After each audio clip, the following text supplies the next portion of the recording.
Now, they're the largest toy manufacturer in the world, but recently Lego has been under pressure to explain why their products are increasingly violent. New research suggests the iconic bricks are becoming more and more brutal in a bid to keep kids' attention in the digital age. The research from the University of Canterbury in New Zealand looked at the number of weapons and also examined the instances of violence in catalogues. It found Legoland is becoming a more dangerous place with a significant increase in weapons, violent situations and angry expressions. Lead researcher on this, Professor Christoph Bartnek, joins us from Christchurch, as well as psychologist Joe Lamble here in studio. Morning to you both. Now, first to you, Christoph. Lego's been around since 1949, and you've traced the evolution of the sets over that time. In general, what is your thesis around this? Well, Lego is an excellent tool to look at the development of toys in general, since they have been consistently in the market. Not many other toys have been around for such a long time. And also the Lego system itself has remained stable, so the bricks of today still fit the bricks from 30 years ago. Yes. But what you build with the bricks, that has changed. And Yes. so how much more violent do you think it has become?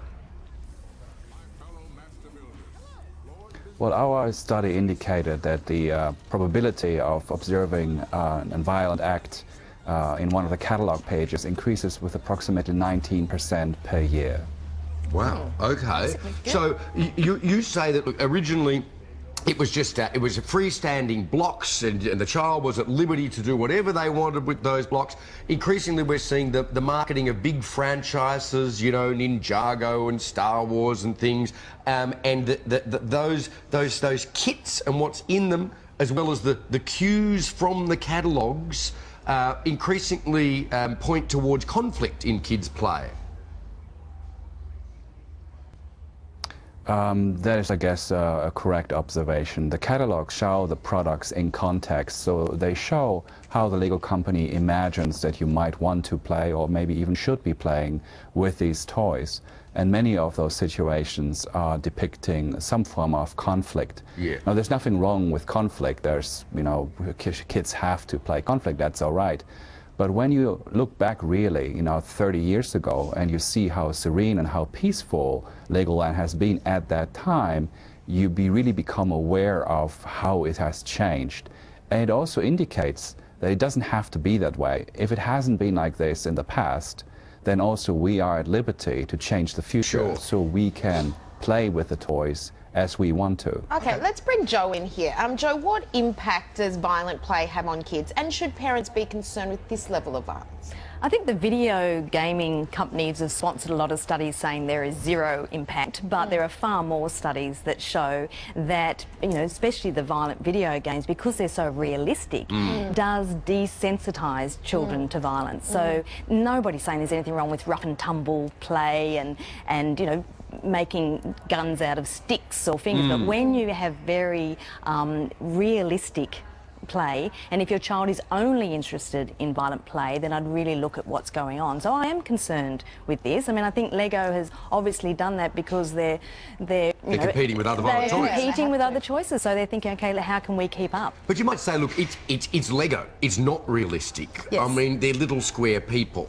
How involved is a child actually going to become in the emotional side of that conflict? That's right. So I'm far less worried about kids playing with Lego with angry faces or with little miniature weapons than the violent video games. So if you had a choice, do this, but it is still interesting, isn't it? But it's encouraging a sort of a brashness. Maybe it's not leading to violent children, but when something is all around conflict, wouldn't you imagine that it kind of encourages a brashness in the play? Well, that's right. And you also want to encourage your kid, you want to give them the skills to handle conflict and negotiate and compromise, not sort out some problem with a weapon. So, that is concerning. Christoph, just quickly, Lego have said that they oppose violence and they see a clear distinction between conflict and violence, although, so many of these figures carry guns and things that you would associate with violence. What is your response to that attempt to make the distinction there?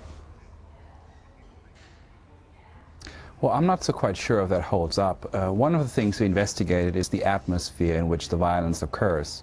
And Lego has a policy of trying to, for example, use humor as often as possible to take the realism out of the conflict.